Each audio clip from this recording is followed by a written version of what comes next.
you worked on The System Has Failed, which I think, in my opinion, is like the most underrated Megadeth record. It is so good. I think maybe it was just because like 2004 was a weird year for thrash metal.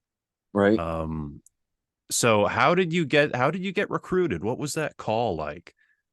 I didn't get the call. My kind of like my personal manager, Steve Bauer. He's been taking care of me for decades, man. If it wasn't for him, I probably wouldn't even be playing guitar. Wow. But yeah, somehow he got the call, and that was that. I said, yeah, I'll do it. And that's where I met Ralph Patlin. He was the first engineer. And man, if it wasn't for Ralph, that it never would have been as good, because it was he had a Plexi 50 watt, like late 60s, with a matching cabinet. And I brought my whole rig, and I thought, yeah, this is going to sound great. I set it up, I plugged it in, and then Ralph goes, dude, before we do anything, why don't you play through this? And I played like 3 notes, and I said, yeah, we'll be using that. And then Ralph had a huge box of vintage pedals, and it was just, I was like a kid in a candy store, man. And he had this red Fox fuzz wah volume, and I ran a fuzz into that, and then into the plexi in the cab, and that's the wah sound for I think it's called My Kingdom. Yes. Yeah. Yeah. Yeah. I think I know what you're talking about. And you know what, man? That's I a good tried song.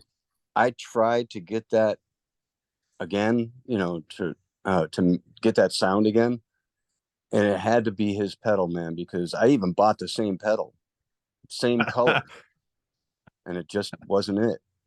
So I finally gave up because it's too expensive to keep trying. People are selling them for like $300, and I'm like, can't keep buying these pedals. Wow. So I just gave up. That's I'll never be able to hear that song the same. Yeah. That's so interesting. Now, um, what was in the studio? What was your relationship like with Dave and the rest of the recording artists during that record?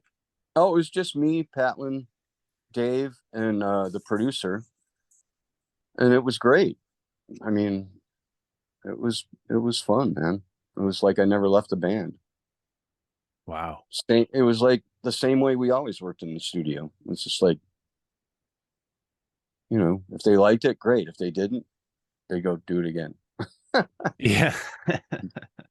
How And then long? we were working on, I don't remember the song, but evidently they didn't want a lot of like flashy playing on it. So in my mind, I said, I'm just going to play the dumbest shit. And well, I didn't mean it like that. I just dummy downed. Oh, I, yeah. I, I Okay. just totally like bare bones it.